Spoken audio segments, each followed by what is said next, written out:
दोस्तों, आज हम बाढ़ और भूस्खलन में जो जोखिम होती है उसके बारे में बात करने जा रहे हैं।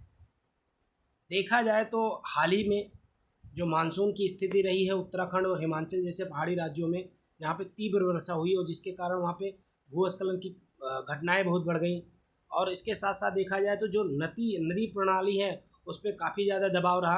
और इसके कारण क्या हुआ कि जनजीवन काफ़ी अस्त व्यस्त रहा और जो अवसंरचना थी वो भी उसमें भी जोखिम बढ़ गया। यदि हम देखें तो पहाड़ी क्षेत्रों में जो बाढ़ और भूस्खलन की स्थिति है उसके मुख्य कारण क्या हैं, उसके कारक क्या हैं, उसको समझने की कोशिश करते हैं। सबसे पहला कारक देखा जाए तो जो खड़ी ढलाने और गुरुत्वाकर्षण है। खड़ी ढलाने का मतलब ये है कि जो खड़ी ढलानें होती हैं वो समतल भूमि की तुलना में बहुत तेज़ी से वहाँ पे पानी बहता है। और साथ ही साथ वहाँ जो पानी अवशोषण की क्षमता होती है जिसे हम इन्फिल्ट्रेशन बोलते हैं, वह नहीं हो पाता है प्रॉपरली। इसके कारण क्या होता है कि जो पानी होता है वो शीघ्र ही नदी या नालों में एकत्र हो जाता है और जिसके कारण क्या होगा, फ्लड की स्थिति बन जाती है जिसे हम फ्लैश फ्लड बोलते हैं। वो स्थिति उत्पन्न होती है। जो फ्लड आया है कुछ उसके उदाहरण आप देखेंगे अभी हाल ही में हुई हैं, जैसे मंडी में हुआ, कुल्लू में हुआ, धराली में हुआ, थराली में हुआ और जम्मू में भी भूस्खलन हुआ। दूसरा कारण देखें तो भूविज्ञान और मृदा के प्रकार। बेसिकली युवा पर्वत श्रृंखलाएं, जो हिमालय है वो हमारा युवा पर्वत है और वह भूगर्भिक रूप से काफ़ी सक्रिय है। भूगर्भिक रूप से सक्रिय होने के कारण वह खंडित है, कमजोर है या अपेक्षित अपक्षयित जो चट्टानें उससे बना होता है, जो आसानी से टूट जाता है। और आसानी से टूटने के कारण ये जो पर्वतीय मिट्टी जो होती है वो काफ़ी कमज़ोर होती है। उनमें गहरी जड़ प्रणाली का अभाव होता है और जिसके कारण वो आसानी से बह जाती है या बहने का खतरा भी रहता है। इसके कुछ एग्जाम्पल आपको दार्जिलिंग और सिक्किम में बार बार होने वाले भूस्खलन जो है उसमें देखने को मिलेगा। और उसका रीजन केवल यही है कि वो जो कमज़ोर चट्टानों की अवसंरचना है, साथ ही साथ नाजुक मिट्टी के कारण वहाँ पे बार बार भूस्खलन आता है।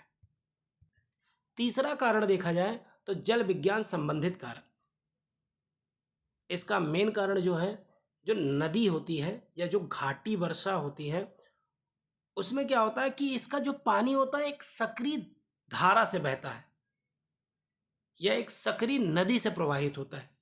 और जब एक सक्रिय नदी है तो उसमें जो उच्च ऊर्जा प्रवाह होता है वो काफ़ी तेज होता है, काफ़ी प्रबल होता है। और इसी प्रबलता के कारण साथ ही साथ में ढाल पे बहता है तो यह इसके पास अपर्दन करने की शक्ति काफ़ी ज़्यादा होती है।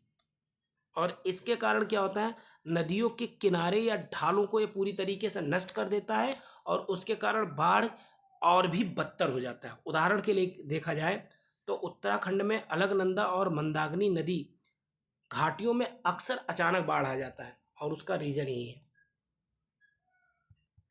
जो चौथा कारक है वह उत्प्रेरक कारक बोला जाता है, जिसका कारण जो है लगातार बारिश होना या तीव्र बादल फटने के कारण जो मिट्टी होती है वो संतृप्त हो जाती है। संतृप्त मतलब अब उसमें कुछ अवशोषण करने की क्षमता नहीं है और इस कंडीशन में घर्षण भी कम हो जाता है, मतलब अवरोध करने की क्षमता भी नहीं रह जाती है। और इसके कारण क्या हुआ कि भूस्खलन होगा या अचानक बाढ़ आएगी या मलबे जो होंगे उनका प्रवाह बहुत तेजी से हो जाएगा। और इसी के कारण वहाँ पे जो मलबों का भी प्रवाह देखा गया, घटनाएं देखी गई, वो देखने को मिलती है। कुछ और भी कारण जैसे अचानक तापमान में वृद्धि या अत्यधिक बारिश के कारण जो बर्फ होती है वो पिघल जाती है, जिससे बड़ी मात्रा में पानी प्रवाहित होता है और ज़मीन संतृप्त हो जाती है और नदियों में बाढ़ आ जाती है। उदाहरण के लिए देखा जाए तो जून सितंबर 2025 में मौसम में उत्तरी और उत्तर पश्चिमी क्षेत्र में 30% से अधिक अतिरिक्त वर्षा दर्ज की गई। मानव जनित कारक देखें, जैसे सड़क काटना, खड़ी ढलानों पर निर्माण करना, प्राकृतिक जल निकासी का अवरुद्ध होना या असंतुलित कृषि या अत्यधिक चराई ढलानों को अस्थिर कर देती है, जिससे भूस्खलन भी बढ़ जाता है। जोशीमठ भूमि धसाव जो 2023 में हुआ, जो अनियमित निर्माण से जुड़ा हुआ है, यह मानव जनित भेद्यता को उजागर करता है। अब हम समझते हैं कि जलवायु परिवर्तन जो बाढ़ और भूस्खलन की संवेदनशीलता को किस प्रकार से प्रभावित करता है। सबसे पहला देखते हैं तो चरम वर्षा घटनाओं में वृद्धि। गर्म वातावरण अधिक नमी को धारण करता है और जिसके कारण तीव्र वर्षा, बादल फटना की घटनाएं होती हैं। इसमें आकस्मिक फ्लड आ जाती है क्योंकि भूमि पानी को पर्याप्त तेजी से अवशोषित नहीं कर पाती है और नदी नालों में उफान आ जाते हैं। जलवायु परिवर्तन मानसूनी पैटर्न को बाधित कर देते हैं, जिससे कभी सूखा हो जाता है तो कभी तीव्र वर्षा हो जाती है। सूखी और कठोर मिट्टी पानी को अवशोषित नहीं कर पाती है, जिससे सतही बहाव या बाढ़ या अपरदन का खतरा बढ़ जाता है। अगला जो रीजन है वो हेमनद झील विस्फोट बाढ़। बढ़ते तापमान के कारण ग्लेशियर पिघल जाते हैं और हिमोड़ों द्वारा बंधित अस्थिर झीलों का निर्माण हो जाता है, जिन्हें हम मोरेन बोलते हैं। मोरेन का मतलब हुआ कि मलबे से बना हुआ बांध। अब जो ये मोरेन है वो उनको रोक के रखता है। इनके टूटने पर हिमनद झील विस्फोट बाढ़ की स्थिति उत्पन्न हो जाती है, जिसमें भारी मात्रा में पानी मलबा अचानक प्रवाहित होते हैं और जिससे नीचे की ओर विनाशकारी बाढ़ आ जाती है। आपने देखा होगा वर्ष 2023 दक्षिण लेहोन के जो एरिया है सिक्किम में, वहाँ पे 16,000 करोड़ रुपए की चुंगथांग जल विद्युत परियोजना नष्ट हो गई और तीस्ता नदी में गाद जमा हो गई और निचले इलाकों में बाढ़ का खतरा हो गया था। अगला देखें तो परमाफ्रॉस्ट का पिघलना। अब हम इसको समझते हैं। परमाफ्रॉस्ट का मतलब होता है अस्थायी रूप से जमी हुई मिट्टी या जमी मिट्टी को बोला जाता है परमाफ्रॉस्ट।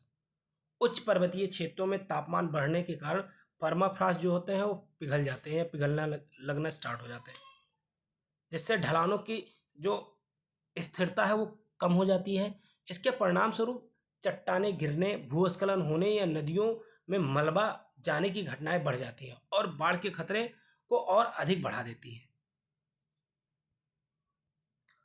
अगला जो रीजन है वो वन अग्नि में वृद्धि। इसका रीजन जलवायु परिवर्तन पहाड़ी क्षेत्रों में अधिक गर्म और शुष्क बना देती हैं और जिससे वन अग्नि की घटनाएं बढ़ जाती हैं। ये आग जो है वनस्पति को नष्ट कर देती है और मिट्टी को जलरोधी बना देती है तथा जल वर्षा होती है तो तीव्र गति से मलबे का बहाव शुरू हो जाता है। उदाहरण के लिए देखा जाए तो भारत वन स्थिति रिपोर्ट 2023 के अनुसार अकेले उत्तराखंड में नवंबर 2023 और नवंबर 2022 और जून 2023 के बीच में 5,351 वन अग्नि मतलब वनों में आग लगने की घटनाएं दर्ज की गई थी।